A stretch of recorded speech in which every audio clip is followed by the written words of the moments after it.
You're amazing. So I think we're going to do this interview half in English and half in Italian. Oops. Doesn't matter. Vuoi? Ciao, metti il bicchiere. Does anybody not understand English?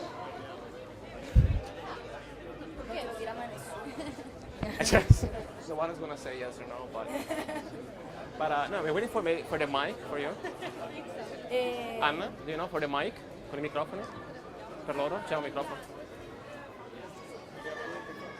I can hand you over mine. Possiamo utilizzare questo You should segno. keep it. You Should keep it? Yeah. Okay. Raise your voice when you ask. Okay, so we have no microphone. So can everybody hear? Can you hear? Ci sentite tutti? Yeah! Oh my god. Dear. Well, if you want to hear the interview, come forward. I suggest. Vi faccio una introduzione veloce. L'idea è quella di raccontare Paolo in giro per il mondo, parte da Ca Foscari e arriva a San Francisco.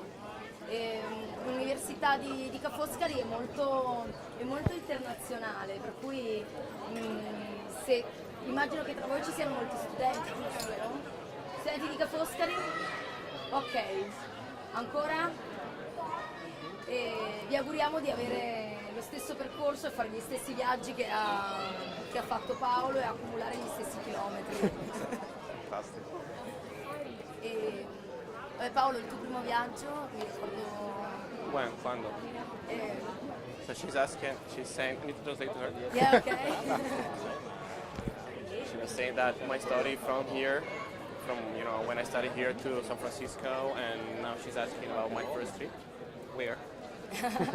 Il tuo primo viaggio da solo senza i tuoi genitori, magari. Oh, in general. Il tuo Okay. primo viaggio My universitario. first trip in general.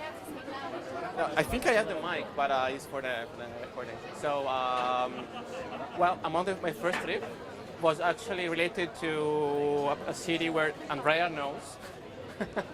No, I was when I was a kid. I used to go during summer to meet my relatives in Zurich. And but my very big trip was first time in the U.S. was in 1994. I had a summer school in New York and 95 in LA, and I fell in love with the country. And even though I was really young, I was 16 at the time, I felt there was a place for me to find new opportunities. So as soon as I graduated from here in 2002.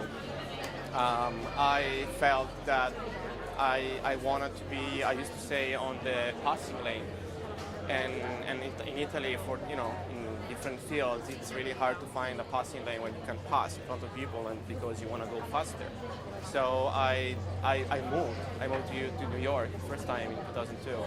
And then, the idea was to stay for a few months. It was just a spot trip, and then the few months became, I want to stay longer, that's not enough for me. And I extended for 1 year, and then I would still have the idea to come back. Because actually, when I was in Italy, I was in a comfort area. I was happy about the graduation, I already had a job. I opened my first company when I was actually 16 years old. And then the first digital company when I was 18. So I had nothing to blame being here, but still was not enough. So in 2003, I believe I never really made a choice to stay in the United States. I just said I want to stay more and more and more. And then I moved to LA, and 4 years later, I found out that practically I moved from Italy 5 years before. It was kind of crazy. Like in 2006, before I moved to San Francisco, I pretty much found out that I left Italy something like 5 years before, and that it was a big shock for me because usually when you are on the go, you never notice. You're just on the run all the time, and it's really hard to stop and breathe. So that was the first shock, and then as you were saying, now I've been living abroad for 11 years. So, thousands and thousands of young entrepreneurs move to Silicon Valley every month with dreams of making it. and very few people actually make any sort of impact in Silicon Valley. Paolo has made a huge impact in Silicon Valley. Wow. He's an investor in other startups. He's a founder of a very reputable startup.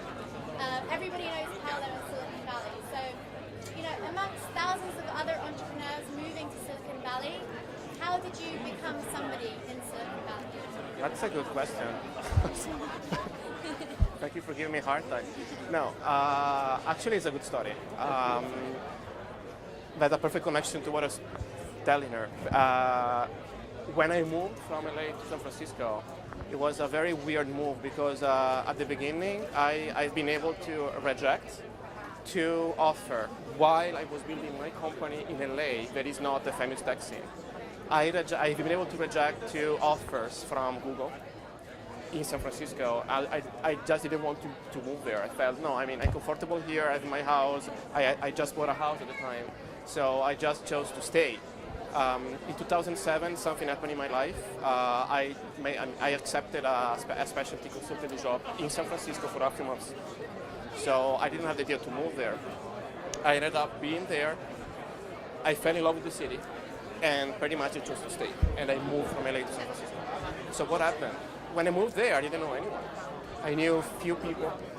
Actually, for a coincidence, I got to meet Joe Gebbia. It is one of the 2 founders of Airbnb.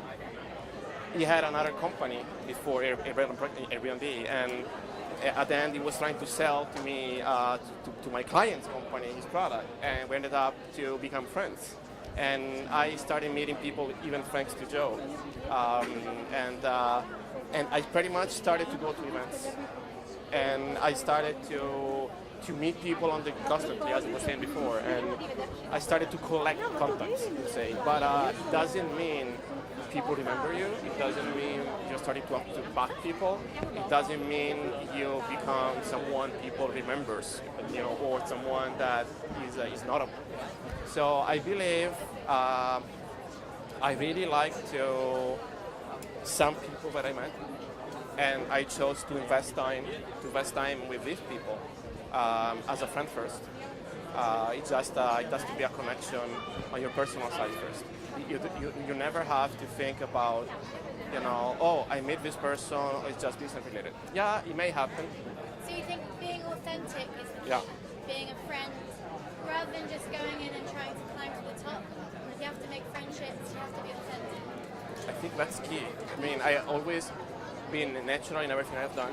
Maybe it was not the best way to conduct maybe business relationship, but I didn't care. I mean, I've just been authentic, and then I believe it's a natural selection, both on the business side and on the personal side.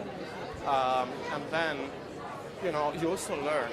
I also learned how other people around me, my friends, I had mentors. I had among my mentors that were also my friends, people such as David Wickley, one of my best friends in Silicon Valley, or Juan Pablo Puerta. Actually, that's a famous story about another friend. He's my friend. He's from Spain. He studied here. He was in Erasmus, an exchange program, and we met here in 1996. Infatti ti volevo chiedere quanto ti prepara all'università, Ca Foscari, a essere ben disposto al viaggio anche. Yeah, that's a good connection. So this guy also studied here. He moved back to Spain, and then he worked for Yahoo, and then he became a famous guy in Yahoo, San Francisco. He was the CTO for Craigslist for 7 years, and then now he's in Etsy, and he's also being a fantastic friend. He was a fantastic mentor and a crazy connection. And thinking that, you know, we both started from here 20 years ago. So we're here in Italy promoting the digital economy, but you're in Silicon Valley. So do you have to go to Silicon Valley to build a company? Oops. You're giving a hard time to Italians. Can you build a good company here in Italy? I believe a mix of the two. There are so many great ideas here. So many talented people. There is all the people that I meet here is incredibly talented in a field or another one, and I see people struggle they have fantastic ideas, but I see people really struggle to develop the ideas here. So I'm not saying, abandon everything you have and leave and, forget about your country. But there are ways today, more than when I moved out. I mean, I moved 11 years ago before social networks. So at the time it was not LinkedIn, not Facebook, not even MySpace, and even sometimes I was in for people, send me a fax. I was talking just 11 years ago. So today, doing what I've done 11 years ago, it's incredibly easier. You can go to a city, and through the social network, you can know who among your friends are there, or common connection to us helpful. And so. So you haven't answered my question. Do you have to go to Silicon Valley to build a startup? Yes, you do. No, it's important. I mean, I believe spending time there and, create a network there, being connected and coming back, as I'm doing. I mean, I build an amazing team of people like Stefano that I lost, was here. Okay. He's up here. I built a part of my company in Italy and proud of having done that. So it's possible to do both, but definitely going to Silicon Valley or other cities, London or maybe Australia, it's definitely key today to get exposure and to see your own country and how you can even network in a different way, different perspective. E adesso ricominciamo. From scratch? No. Faccio una premessa, faremo presentazioni, l'intervista quasi tutta in inglese, io continuerò imperterrito a farvi domande solo in italiano e magari finito lo spritz a farlo in inglese anch'io. After the speech you're gonna be tipsy enough to talk in English. E l'idea è quella di conoscere meglio Paolo, che è un alunno ex alunno di Ca Foscari, e scoprire qual è il suo percorso professionale. Paolo? What should I say? What was the best thing? Presentati. Okay, I believe we're going to do it in English, right? Ho detto che comunque avremo parlato in inglese questa settimana. Dillo molto vicino. Okay, you hear me good? Okay. Yeah, so it's actually exciting. It's really exciting to be here for me today because as she was saying, I studied here. I graduated in this building 11 years ago in 2002, and then being back here with amazing people around me, and fantastic people even interviewed me that actually I met around the planet. I met her, Domitilla, in Vegas at a Mashable party, Mashable award 2 or 3 years ago, 3 years ago already. And Hermione in San Francisco at, the very first time I met her at the launch of Startup World. Among the 1 million things she's doing, she launched practically is a virtual international incubator around the planet. Maybe later she's gonna have a better way to pitch what she does. I left here 11 years ago, and it's fascinating to be back here with you guys and giving back, I would say. Ca Foscari gave me, really, it's not like something that I'm saying because I have to, but I believe what I got from studying here was really, really important. I studied computer science, and I had really top-notch professors. And half of them were teaching and studying around the planet, and it gave me already a vision on studying very, very international. We were connected to international programs around the planet, even though I need to say personally, I never had university experience abroad during my first years of studies.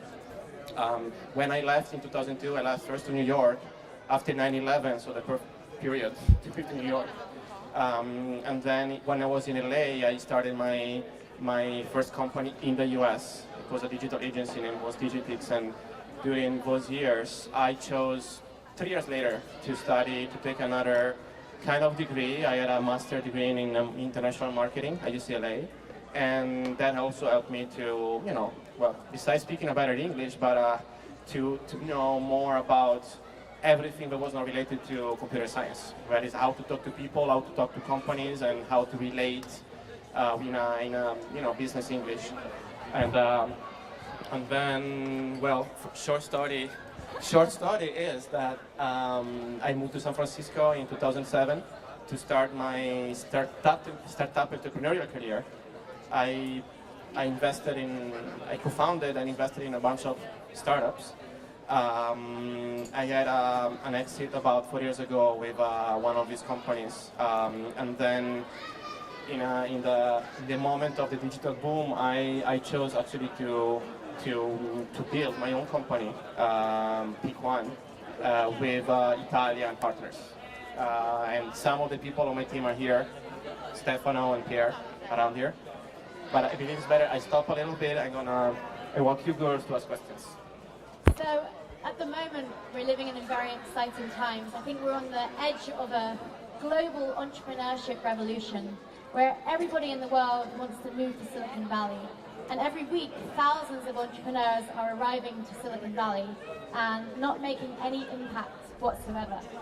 Paolo, on the other hand, arrived in Silicon Valley and already in 2 years, how long have you been there? 7 now. Oh, 7 years. Well, 7 years has made a huge impact. Everybody in Silicon Valley knows Paolo. He's very respected in terms of startups as an investor. So how the fuck did you do it? To be very clear, I would say that,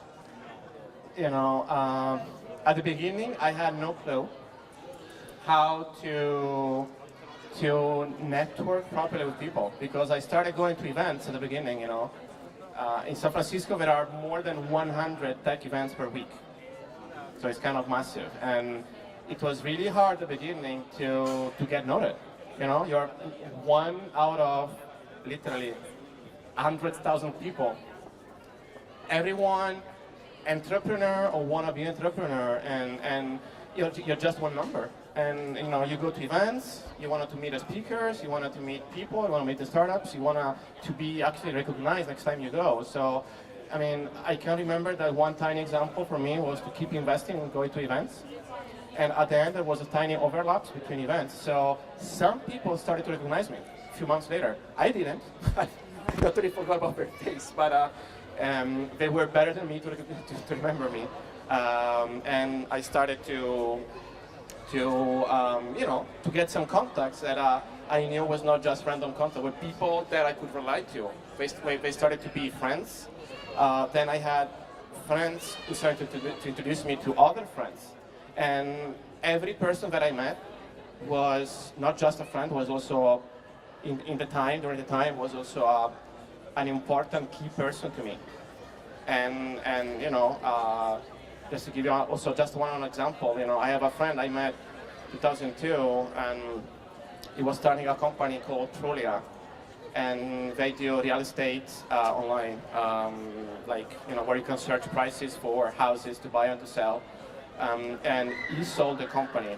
Actually, no, it went IPO to the New York Stock Exchange only 7 years later, and now he's he's in a better position. And that was a fascinating story. And it was a friend I met there, and he started like me. So definitely a trick would be to be yourself always. If you really believe in what you're doing, invest strong into the contact, into the people, into exactly what you're doing. Like, don't give up. People are going to San Francisco 2 weeks, 2 months. That sounds like you're a motivational speaker.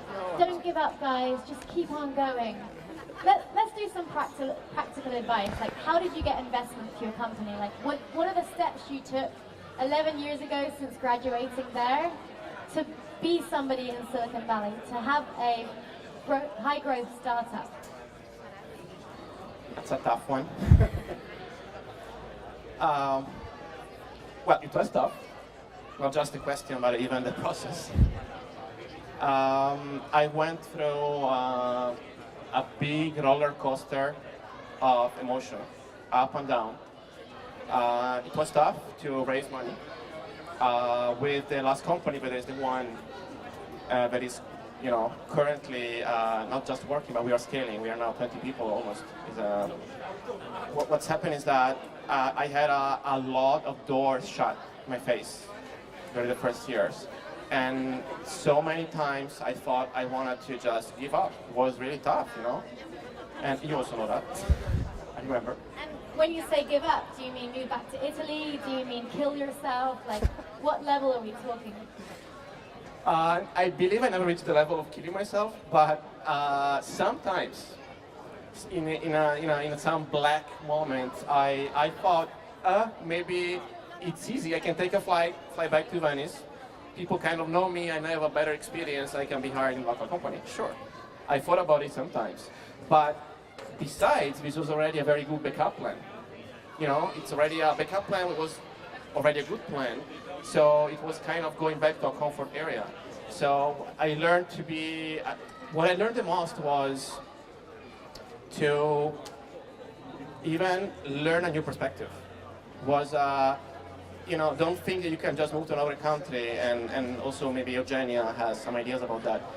Move to another country and just do your things in the same way as you were doing in Italy.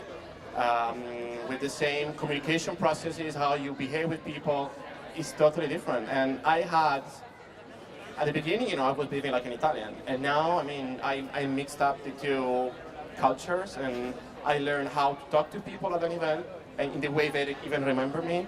I learned how to create interest in investors. And for a And what is that? I mean, do you do a little dance? Do you give them wine? How do you get investors? Besides, wine helps. Also food. But what I learned specifically to that, I learned that you need to have the people you're talking to share your same vision. Before even talking about your product, before talking about maybe you are, you need to enchant the people, wow the people on a vision, on a dream. And that is the best conversation topic you can have with anyone, not just an investor. Fatti fare una domanda in italiano immaginando una pillola rivolta a tutti quegli italiani famosissimi delle statistiche che parlano in italiano e in inglese si scocciano a seguirla. Fammi fare una buona parentesi di marketing per Ca Foscari. Quanto questa università ti ha preparato a essere ben disposto a viaggiare, a metterti in gioco, a rischiare dei brutti momenti che comunque tutti hanno, quei ripensamenti di stare facendo la scelta giusta oppure no?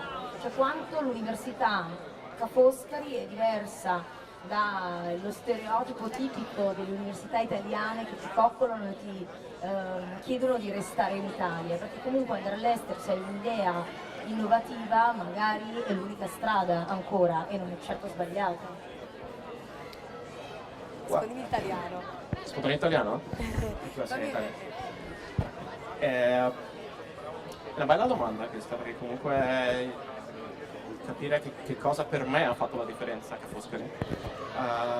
Io mi ricordo che quando ho studiato Computer Science, quindi informatica qui a Ca Foscari, mi ricordavo sempre di tutte le connessioni con programmi internazionali, sia nel mio campo che nei rapporti università in generale, che l'università aveva nel mondo. In specifico nel campo dell'informatica non potevano non nominare, non connettersi con Stanford, con l'Università della California. Moltissimi dei professori che io ho avuto erano tutti studenti di queste università americane ed molti erano professori di Columbia, NYU, UCLA, Stanford, quindi questo è stato sicuramente interessante. La seconda cosa, e questo lo devo a Ca Foscari insieme al fatto di dove Ca Foscari è situata, che è Venezia, a volte le persone, like her, I explain to you what I'm saying, si chiedono, oh wow, ma Venezia è così connessa, è così avanti, è così connessa con la tecnologia. Devo dire di sì, Venezia è sempre stata un porto, una connessione incredibile da centinaia e centinaia di anni. Non a caso, tra l'altro adoro gli aerei e gli aeroporti, quindi posso darvi qualche statistica sugli aeroporti, non a caso abbiamo la fortuna a Venezia di essere comunque in una hub logistico incredibile, perché l'aeroporto di Venezia è connesso con tutto il mondo e questo comunque aiuta i trasporti in ogni caso, anche se non è vero, perché diceva posso fare le connessioni. E c'è sempre un livello in più in cui sei connesso col mondo, e comunque stare a Venezia ti fa respirare anche se non vuoi aria internazionale. Fai anche che siano solo i turisti, comunque qui hai 100.000 persone al giorno che non sono di Venezia e comunque ti puoi scontrare tutti i giorni. Gli studenti che vengono dall'estero. E gli studenti internazionali penso che abbiano una percentuale molto alta e continuo a sentire storie. Io ho conosciuto un ultimo caso, per esempio, in ordine cronologico. Io ero in Cile nel 2012, dentro l'incubatore Startup Cile. Ho conosciuto moltissimi studenti di Santiago che studiavano architettura e che la loro ambizione più grande è venire a studiare a Venezia. Non è proprio Ca Foscari, non sta vicino, però è lo UA, sono universitaris. Però è comunque collegata allo stesso environment. E tuttora penso che sia un posto incredibile in cui studiare e in cui mi piacerebbe avere i miei figli di studiare qua sicuramente. I understand everything. Comprendo.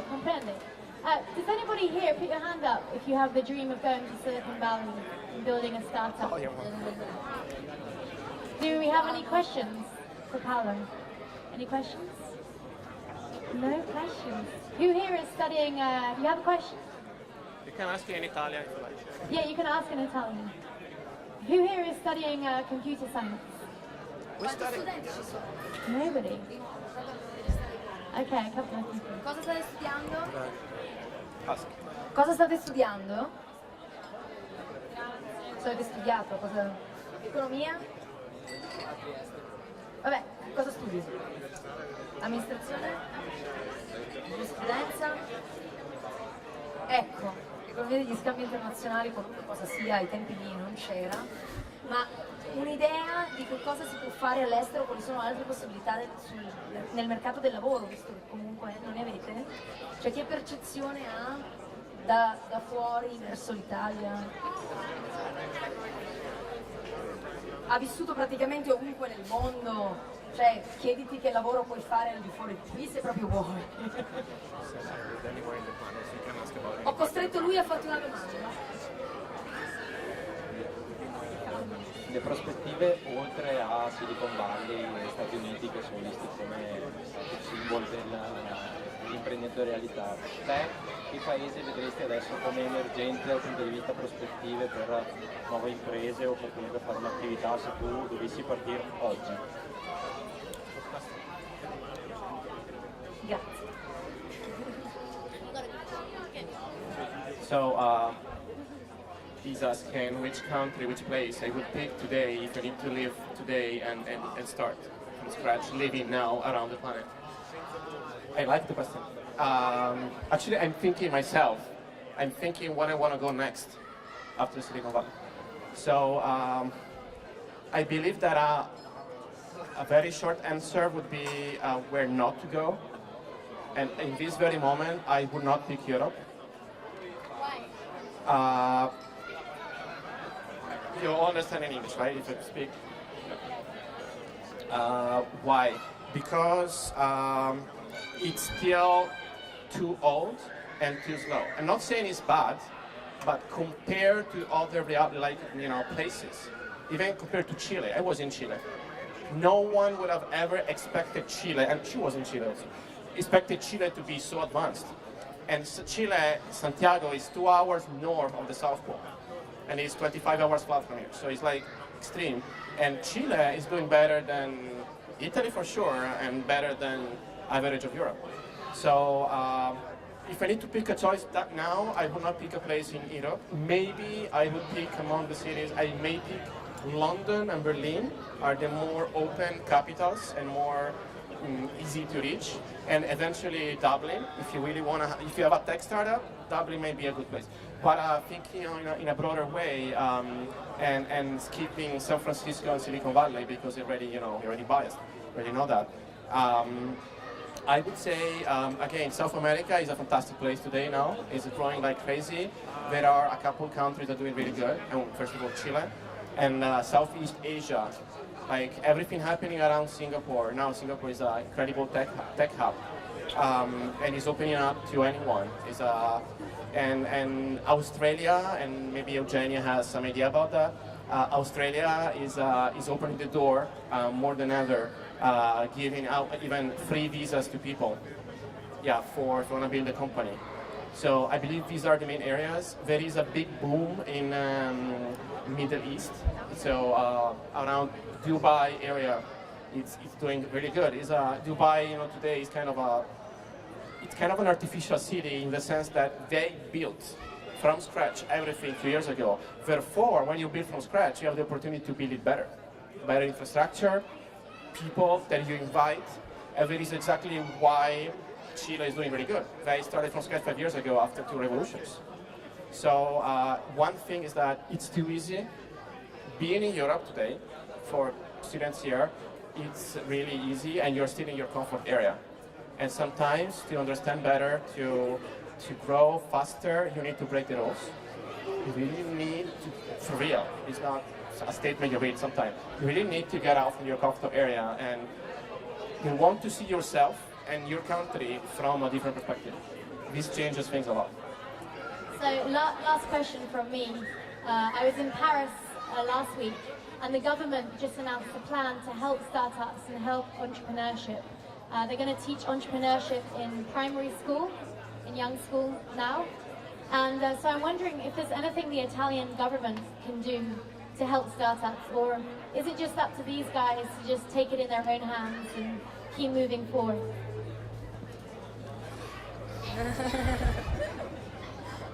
Okay, I'm not super updated on everything happening in the Italian government right now, but help me out. It's really helpful. But I know there are so many initiatives. Yeah, like apparently she's saying that we have many more problems in Italy than just thinking about how to help people. So we need to help the government first to get fixed, and then maybe the new government is going to help us out. Even though there are crazy good initiatives, there are specifically regarding companies and startups. There are a few very good and well-known incubators. HFAR, a few miles from here. There is a new program, fascinates me, TechPix, is in Trentino. It's practically a startup Chile done in Italy. And the thing that I like a lot, that is totally disconnected, as long as I know, from the Italian government. So it's a local government of this special region. It's a region that has local government to override the big government. They're doing really good. And there are a few other initiatives. Seed Lab is a new incubator/fund in Milano, but they're doing it around Italy. And it started from scratch with a clean approach to the best practices on how to help people. I mean, so there are opportunities in Italy, but what I say is that even if it's the best opportunity ever, I strongly suggest for people to leave the country. I'm not saying forever. I'm saying to live for a while and study and get to know people and build your experience abroad and eventually come back. Yes, that would be something that I would certainly suggest. Ok, adesso lui mi invita ad andarvene, voi state studiando qui, magari nel futuro studiamo e muoviamo e diventiamo persone di potere noi per poter cambiare l'Italia e fare qualcosa di diverso e avere un'Italia da cui non è necessario andare via per poter creare qualcosa, per cui magari nell'ottimismo di essere così noi creatori di un futuro migliore immaginiamo che Paolo torni presto e cambi anche lui l'Italia. Però in ogni caso è grazie anche a una formazione che ha avuto qua che è riuscito a fare, costruire qualcosa, e se a breve tempo dovesse tornare magari ci saranno nuove possibilità per chi ha buone idee, perché se sono buone idee vengono sponsorizzate anche in Italia, speriamo.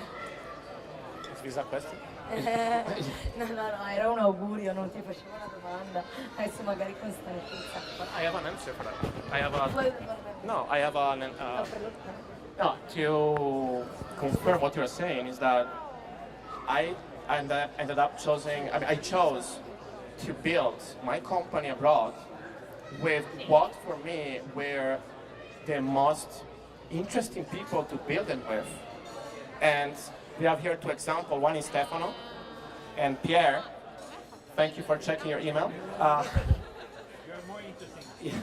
Definitely. Sorry. Pierre is the VP of sales of P1, my company, and Stefano is the COO. And they are both Italian. They both live in Italy. And if it wasn't also for them, I wouldn't be where I am and we are right now. So I believe Italy has a crazy big opportunity and amazing people to work with.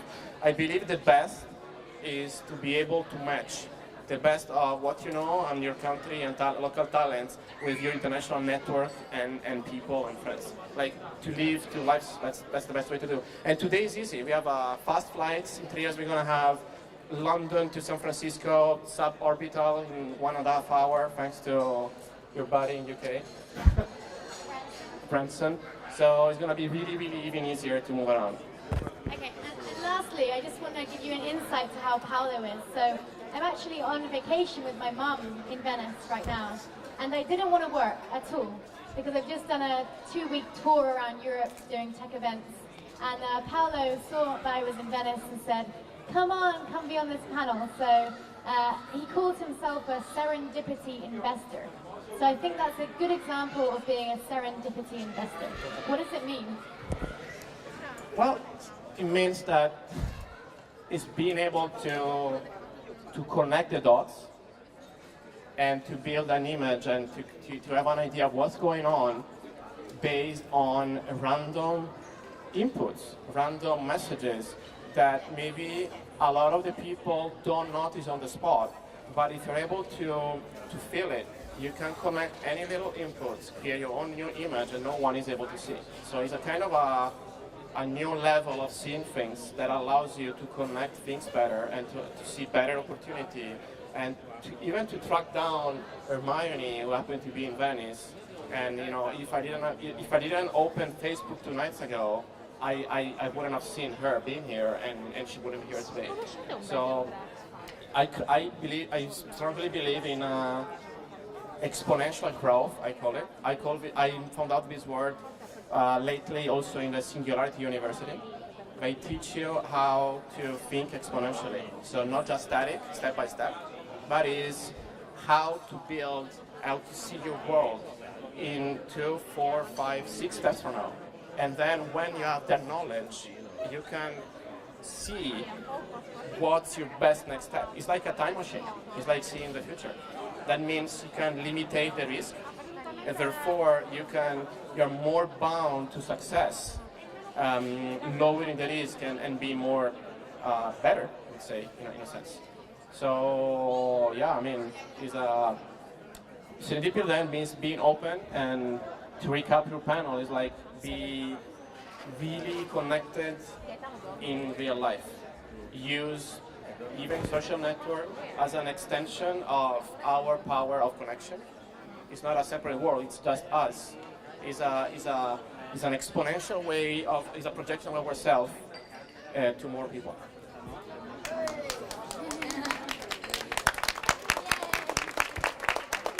Grazie, you've been amazing, you both.